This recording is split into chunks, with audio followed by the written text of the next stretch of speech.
just a thought that I have seen that the basic the basic approach, the the the very base of how a woman is looking at the world, as far as I have come near to a woman's mind and I've tried to understand, is that they think through a lens that I cannot even fathom, and that obviously has the kid in the center. They are always thinking about a family. In fact, when I look at societies or when I look at colonies, when I look the whole thing, or when I go to a mall or anywhere, I find that every kind of infrastructure that has been laid in the name of civilization has been laid keeping the family in the center. And family basically means that you are, simple nature's game of, because ultimately what we are products of nature. And everywhere when I look at in nature, the only two things are getting, that save the body and propagate the body. Genes are being saved, genes are being propagated.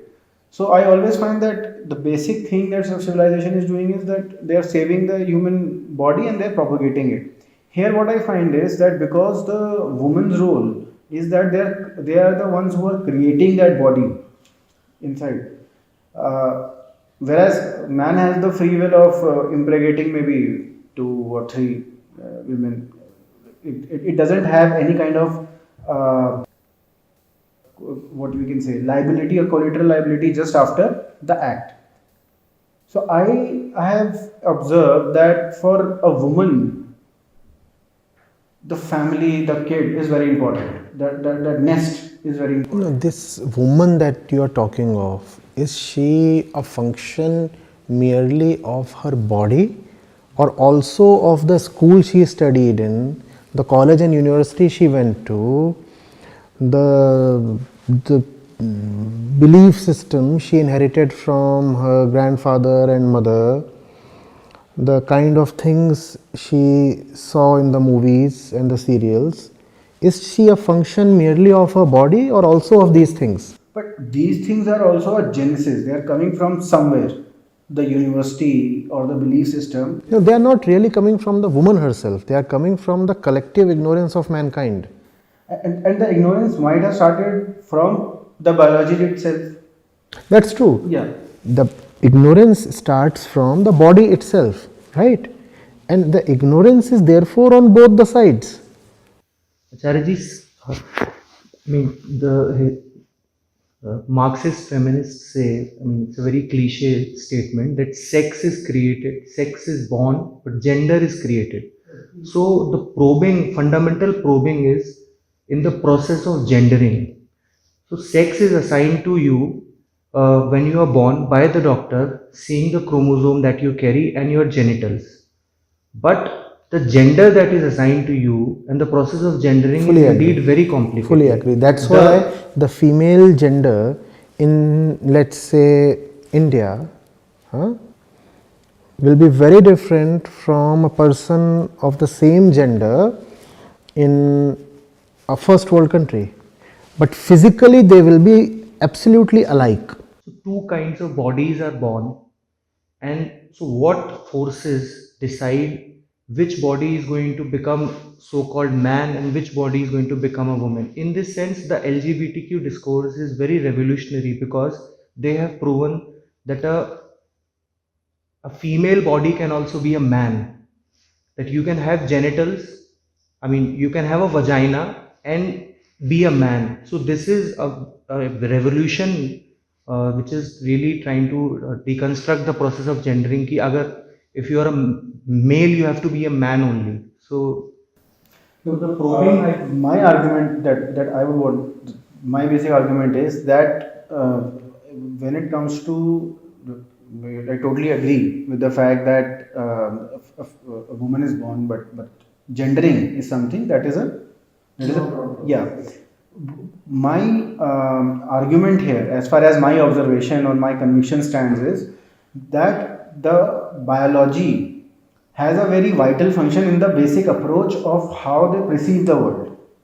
and that has the kid in the center. That is one of the most core values of their existence, because logically speaking, just my own logic, if I may, that nature, we are a part of nature. Apart from the fact that spirituality enables us to go beyond nature, but we are a part of nature. What are our basic function? Okay, we have the civilization, we are earning, we are but ultimately is propagating the body. So if the basic function of our existence as human beings or as any kind of creature in the animal kingdom is save your body and propagate the body, then the basic approach propagates from that objective, and that objective in itself, when looked at from a woman's perspective, it is that they have to think about the kid. They have that they, I मतलब ठीक है, gendering में, with gendering, the intensity with which they value that objective, that may change. A woman in America, she might not think about a kid or might not favor so much, but the fact that they have that value system of thinking about the kid itself, I think that very value system, that very value or that very outlook is something that is missing in man. No, it's not Missing missing or in man. negligent. It's relatively smaller in man. But all that you are saying is applicable only as long as we take ourselves as physical beings, as you said, parts of the animal kingdom, driven purely by our physical desires. If we are driven purely by that, then obviously we live to just eat and reproduce. But that's not where we stand as human beings. I would agree that even in a well-educated and spiritually liberated woman, the desire for a kid would be probably relatively larger compared to that in a man. But I don't suppose that kind of a difference is a problem, because ultimately the earth does need kids, and I am saying this with all consideration. We are talking of responsible reproduction, we are not talking of zero reproduction.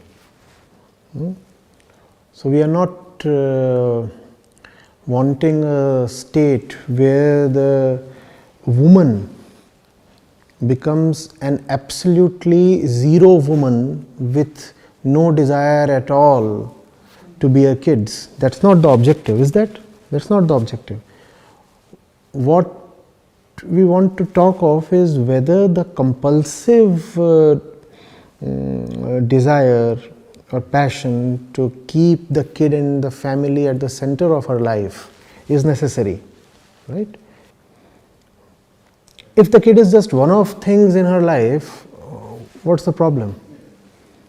What's the problem? Nobody would say in his right senses that we want a situation where the fertility rates drop to absolute zero. That's nobody's objective, no? We started with the question not being upfront, but it's not about just women in the society. Generally, in the urban society, when nobody is upfront, they talk in terms of like hints, symbols, like in corporates, in like for example, if somebody is handicapped, we don't say handicapped, we say some nice We use word. euphemisms. And like we hide that, so like the facts, like totally. Like, See, that's when these things are absent in your life: fearlessness, love, truth. When the relationship has a lot of love, then you're not afraid to be blunt, because you know the other one will understand. You also know that the other one would not be hurt. You also know that being straight and blunt and direct deepens love, so you're not going to hesitate then. Equally, when you value truth, a lot, then you do not want to deal in symbols and indirect kind of diplomatic behavior. But when the most important values are missing and there is a lot of fear, and there is a chronic need for security, then you don't open up. So when that is happening, we probably need to look at the entire ecosystem rather than one single gender. Why is there so much of fear in the environment? And also, mind you, when there is fear, it would be affecting not only one gender but the entire population. In one gender, it's more readily visible to the other gender, because the other gender does not behave in that way, so they can spot it out. Or she is being just too roundabout. But the same kind of fear in the ecosystem is troubling men as well. Won't it be pertinent to see how even men have to cater to their own insecurities and their own stereotypes and their own false beliefs, right? Because if women have been trained to live and behave and be in a certain way, equally men have been trained to live and believe and be in a certain way. At this point, I'll present a certain thing to you all. You see, there are what we call as womanly values, right? You can identify a woman with those values. Human being giving value to this, this and this, and you will be easily able to say this person is a woman with almost 95% accuracy. Another human being giving value to this thing, for example, somebody giving value to, what do women give value to typically? What would you say? Yes? Children and the nest and clothes, emotionality. So these you could call as the female values, for want of a better word. I know it's a generalization, but because it is a general thing, so generalization here is not very useless. And then there are a set of what we can call as the manly values, right? What do you call as the manly values?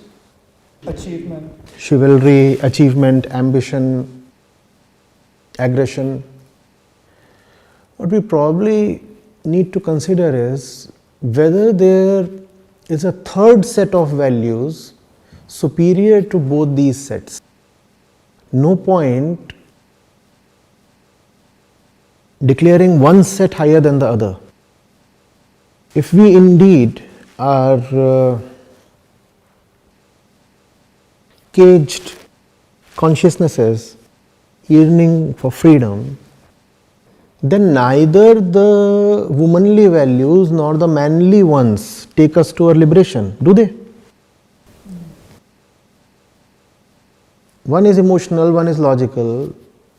Neither of them necessarily give to you what you want. If I am the suffering consciousness, logic does not take me to liberation, nor do my emotions, because they all arise fundamentally from the same center of bondage. That which is arising from your bondage cannot lead you to liberation. So she is emotional, he is logical, right? She cares more for the nest, he cares more for ambition. Neither her nest will bring her deliverance, nor would his ambition bring him freedom. Right? So is it men versus women, or is it so that both men and women are equal partners in their slavery. It's just that either side calls its own slavery as better than that of the other side. I am enslaved, you are enslaved, but because I am enslaved, I call my slavery better than your slavery. Had this been an all women gathering, I am sure they would have had much the same things to say about men. Same in the sense of opposite. Opposite things in the same tenor. Why are men like this? Why are men so ugly? Why can't men understand subtle things? Why do they have to be so gross? What's convoluted to us, what's convoluted and dishonest to us may be subtle and Subtle to mysterious them. and Subtle beautiful and to them. Aesthetically nice. Aesthetically. Do you really have to punch in somebody's face to communicate? That's how they say. They say the way men talk to each other is like punching each other in face. Very gross. Now, it's very gross. What we are calling as convoluted and roundabout is in their language subtle and aesthetically beautiful, which is not true. I agree. That's not the case. To us, maybe. That's not the case to anybody. See, just as your manly stuff is a great thing only to you, similarly, their womanly stuff is obviously great only in their own value system. It's not an absolute virtue. There has to be a third set, that both men and women have to be educated into, indoctrinated into. If you turn the man into more of a man, then he is just an alpha gorilla. Right? If you turn the woman into more of a woman, then she is just the mate of the alpha gorilla. Right? I don't know how it sounds, but from where I see it, the man has to be demanned. The woman has to be de-womanized. I'm not talking of emasculation. Don't get me wrong. I'm not talking of neutering and stuff. The man has to be liberated of the social and biological values that give him the persona of the man. Equally, the woman has to be liberated of the biology and the history that turns her into the kind of woman that we see on the road. Degendering has to happen. Yeah, degendering. That degendering has to happen, and equally a love and appreciation for the right values, right and gender independent values has to be fostered in both the boy and the girl, the man and the woman. Truth is beautiful. The woman is not beautiful, the man is not beautiful either. Truth is beautiful. Have a thing for truth. Compassion is wonderful.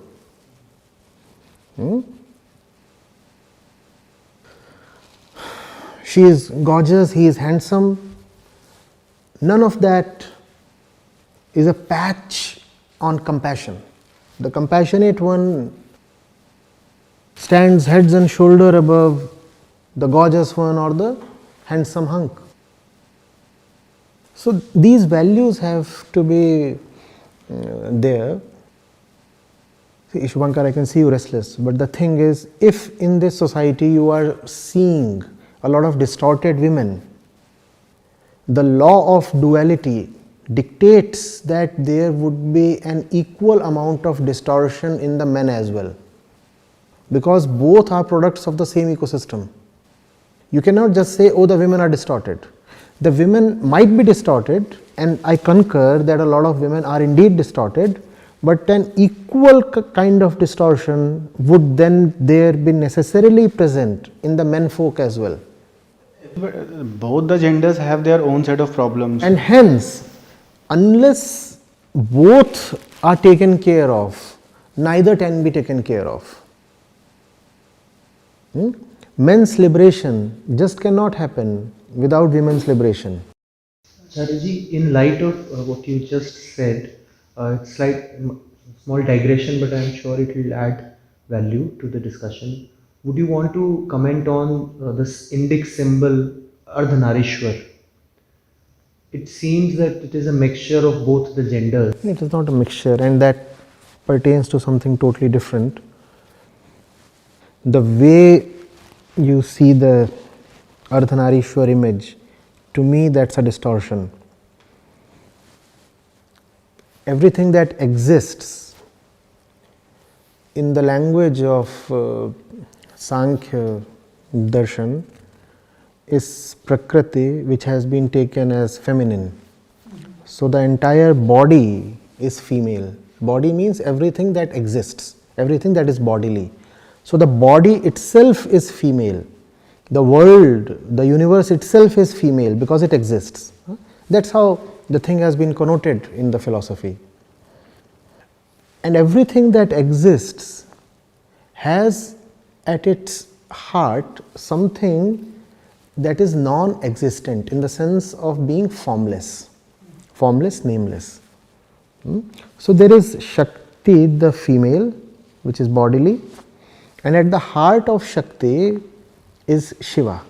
That is the right depiction of Ardhanarishwar. We see something else. Now, what is shown, what's shown normally, I beg to say with all due consideration, is a caricature. You take 50% woman and 50% men and rivet them together. That's not Ardhanarishwar. This kind of symbolism is coming from people who just don't understand what that great word means. Shiva and Shakti are not two halves glued to each other. Shiva is the heart of Shakti. Shakti is not one half of Shiva. All that exists is Shakti herself, the feminine. Entire existence is feminine. At the heart of that feminine existence is Shiva. And Shakti includes both man and woman. All that exists. All that exists.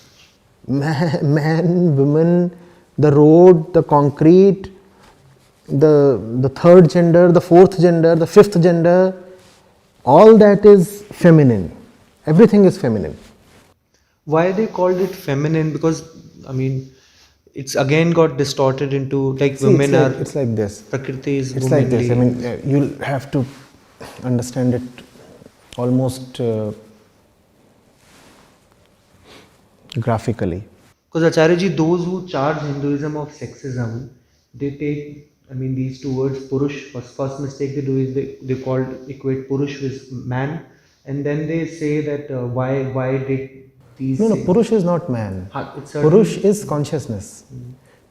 Pur is a fort. Pur. The same word is also used for man. I mean, It's used for man, it's a coincidence. It's a coincidence. Right? Knowledgeable people do not hide behind coincidences. In all languages of the world, we have words that have 2 or 3 meanings in 2 or 3 different contexts. Right? DEAR. You know of the number of meanings it holds. My dear is very dear. Now it would be quite in fact malignant of me to pick up one meaning of the word and impose it on the other one, which is then totally unrelated thing in a different context. So, Purush is consciousness. Purush does not mean man or male, no. Pur means fort, Purush is the resident of the fort. The fort is the world in general or the body in particular. This is the fort. In this fort lives the Purush. Now, the body of the male is a fort, and equally the body of the female is also a fort. So the Purush lives both within the male and the female. Right? So in social language, you have the physical male and the physical female. In spiritual existential language, you have the physical male who is a female and the physical female who is obviously a female. And the only male is a cleaned or liberated consciousness. That is the only male. That is the only Purush. Everybody else is female. So, men are females with male genitals. Women are females with female genitals. But everybody is, in the spiritual sense, a female. But why do you want to get confused, bringing in the male, female, and then you do not know who is a male, who is a female, and get totally confused and end up entering the wrong washroom and get beaten up. So, so keep that aside.